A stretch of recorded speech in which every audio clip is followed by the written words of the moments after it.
सूबे के मुख्यमंत्री योगी आदित्यनाथ आगरा पहुंचे, जहां उन्होंने फतेहपुर सीकरी लोकसभा प्रत्याशी राजकुमार चहार के लिए आगरा के क्रावली में एक सभा को संबोधित किया। वहीं यूपी के मुख्यमंत्री योगी आदित्यनाथ ने विपक्षियों पर हमला साधते हुए जमकर निशाना साधा। वहीं जिला अध्यक्ष राजकुमार चहार सहित तमाम जनप्रतिनिधियों ने सीएम योगी को पटका पहनाकर और फूल का गुलदस्ता देकर स्वागत किया। तो आइए आपको सुनवाते हैं क्या कुछ कहा यूपी के मुख्यमंत्री योगी आदित्यनाथ ने। इस क्षेत्र के सभी मेरे उपस्थित बहनों और भाइयों, इस ऐतिहासिक और पौराणिक क्षेत्र को कोटि कोटि नमन करते हुए मैं आप सबका हृदय से अभिनंदन करता हूं। बहनों और भाइयों, ये पूरा क्षेत्र ब्रज भूमि का भाग है। गिरिराज महाराज की बड़ी कृपा इस पूरे भूभाग पर है। दुनिया यहां के रज रज में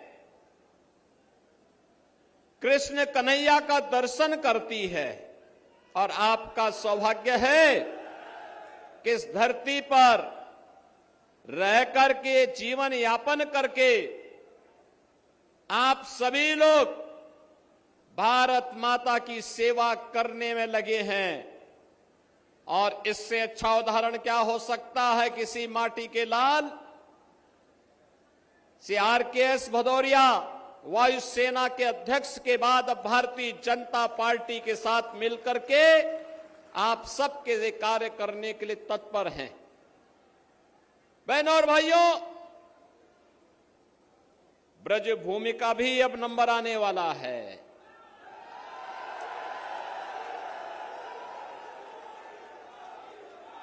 अयोध्या और काशी ने अपने लक्ष्यों को प्राप्त कर लिया है। अब तो बारी आप ही की है। अब विकास के लिए आपको कहीं कोई तरसाने की हिम्मत नहीं कर पाएगा, क्योंकि अब तो आगरा में भी आपका अपना एयरपोर्ट बन रहा है।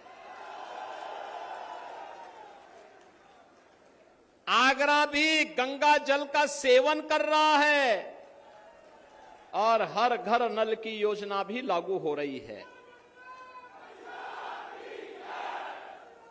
बहनों और भाइयों, मुझे बताइए, आपने रामनवमी के दिन देखा होगा भगवान राम का सूर्य तिलक हुआ था। देखा ना? देखा ना? देखो, एक तरफ कांग्रेस थी, समाजवादी पार्टी थी, बहुजन समाजवादी पार्टी थी। राम जन्मभूमि के लिए हमसे कहते थे क्या प्रमाण है कि राम का जन्म अयोध्या में हुआ, ये लोग बोलते थे। और इन दलों ने तब ये भी कहा था कि राम और कृष्ण तो हुए ही नहीं, जैसे कि इस सृष्टि के पहले कांग्रेस, सपा और बसपा ही पैदा हो गए थे, बाकी तो कोई हुआ ही नहीं था। ऐसा दिखाने का प्रयास कर रहे थे। बहनों और भाइयों, वो तो मोदी जी का प्रताप है। इनका झूठ फेल हो गया और मोदी जी के कारण 500 वर्षों का इंतजार समाप्त करके अयोध्या में रामलला का फिर से प्रकटीकरण हो गया है। और अयोध्या में रामलला के भव्य मंदिर के शिलान्यास के लिए भी प्रधानमंत्री जी गए। प्राण प्रतिष्ठा के कार्यक्रम के लिए भी प्रधानमंत्री जी गए। और उस दिन का भी उनका वह भावुक चित्र देखा होगा आप सबने, जब सूर्य तिलक होते हुए प्रधानमंत्री जी भले ही अयोध्या में नहीं थे, उनका मन अयोध्या में था कि हमारे रामलला का भव्य मंदिर बनने के बाद 500 वर्षों के बाद रामलला को अपनी ही जन्मभूमि पर अपना जन्मोत्सव मनाने का अवसर प्राप्त हुआ। बहनों और भाइयों, आज जो भारत को सम्मान मिल रहा है, जो भी कौम अपनी विरासत का सम्मान करेगा उसको दुनिया के अंदर सम्मान मिलेगा। भारत ने साबित कर दिया है, भारत ने साबित कर दिया है। विरासत का ही सम्मान है कि काशी में काशी विश्वनाथ धाम, विरासत का ही सम्मान है कि अयोध्या में रामलला 500 वर्षों के बाद विराजमान हो रहे हैं, और विरासत का ही सम्मान है चौधरी चरण सिंह जी को भारत का सर्वोच्च नागरिक सम्मान भारत रत्न प्राप्त हुआ है।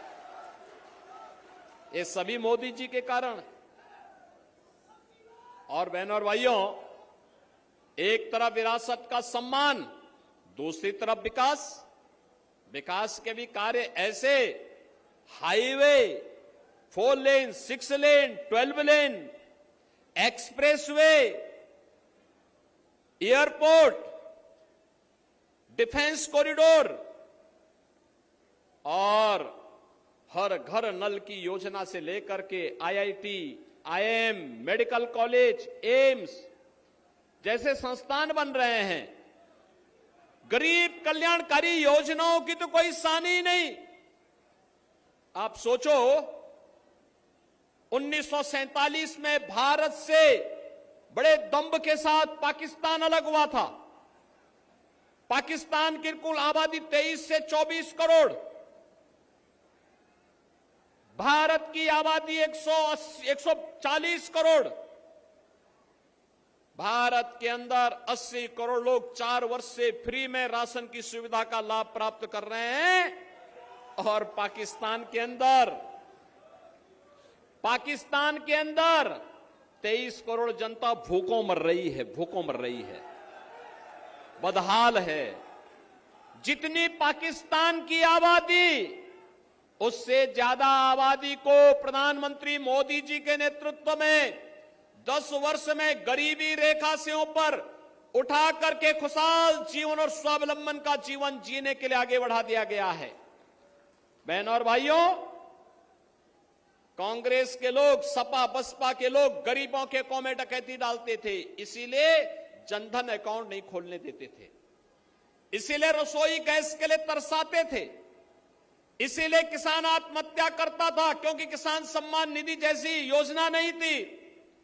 गरीब सर्दी में ठिठुरने के लिए मजबूर होता था और बरसात में भूखों सो जाता था। क्या स्थिति थी? 4 करोड़ गरीबों को मकान मिल गए, 12 करोड़ किसानों को किसान सम्मान निधि का लाभ मिल गया, 10 करोड़ गरीब परिवारों को उज्ज्वला योजना का रसोई गैस का कनेक्शन मिल गया। और मोदी जी ने कहा है, जो बचे कुचे हैं अब कार्य इस तीसरे कार्यकाल में उन सबको भी हम सिचुरेट करेंगे, पूरी तरह हर व्यक्ति को सुविधा का लाभ देंगे।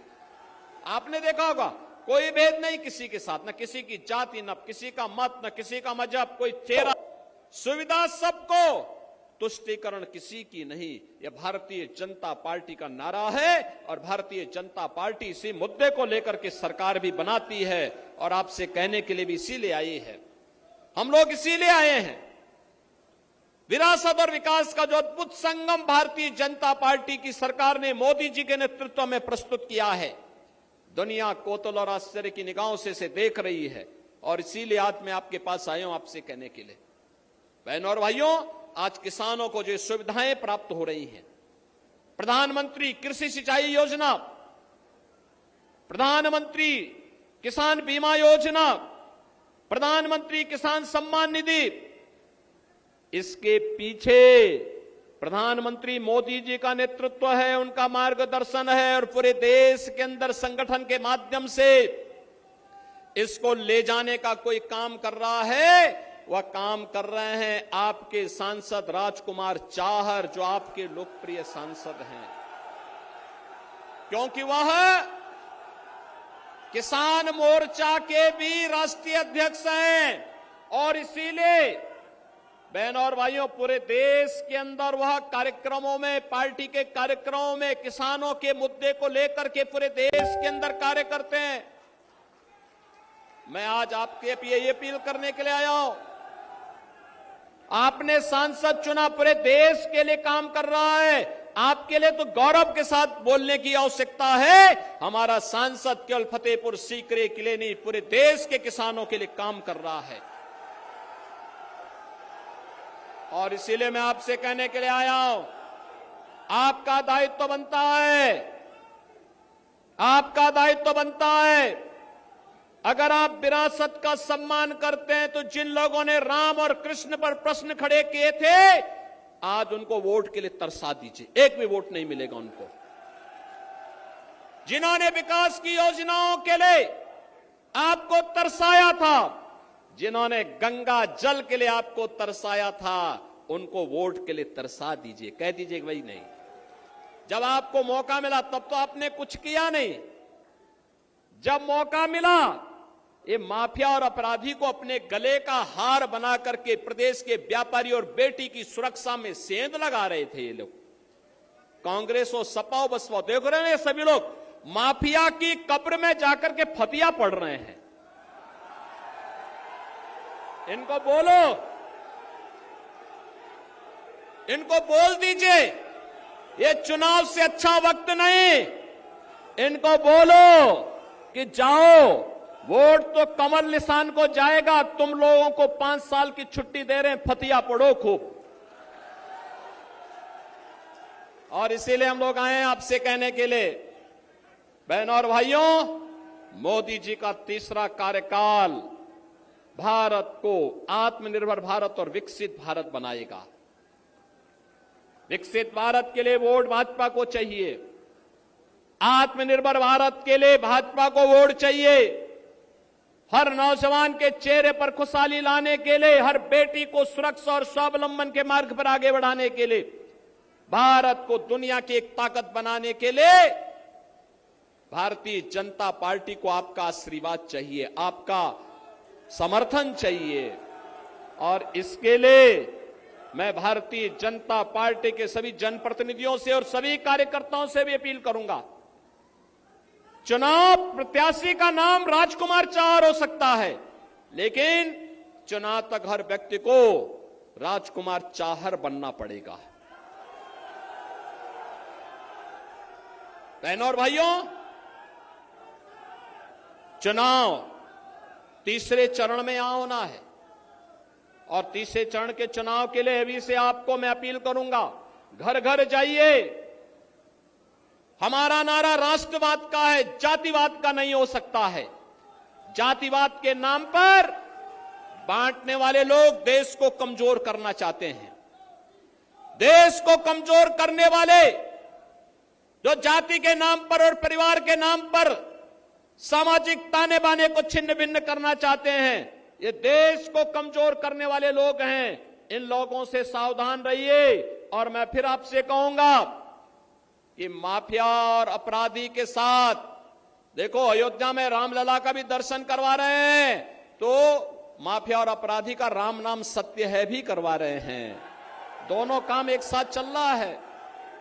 और ये जो अद्भुत संजोग है इसलिए है क्योंकि भारतीय जनता पार्टी की सरकार है। और इसीलिए मैं आपसे अपील करूंगा कि तीसरे चरण के मतदान के लिए अभी से कमर कसिए। एक एक वोट हमारा राष्ट्रवाद के लिए जाएगा, मोदी जी के लिए जाएगा, कमल चुनाव चिन्ह के लिए जाएगा। और इसके लिए राजकुमार चाहर को भारी मतों से विजयी बनाना पड़ेगा। सहमत हैं? सहमत हैं? सहमत हैं? आप सभी लोग इस बात के लिए सहमत हैं ना? घर घर जाएंगे, मतदान का प्रतिशत बढ़ाएंगे, हर मतदाता को मतदान स्थल पर चलने की अपील करेंगे। तो बहनों और भाइयों, कमल चुनाव चिन्ह पर राजकुमार चाहर बनकर के आप घर घर जाएंगे इस विश्वास के साथ। मैं आप सबसे कहूंगा, आप मेरे साथ बोलेंगे, भारत माता की, भारत माता की, भारत माता की, वंदे वंदे वंदे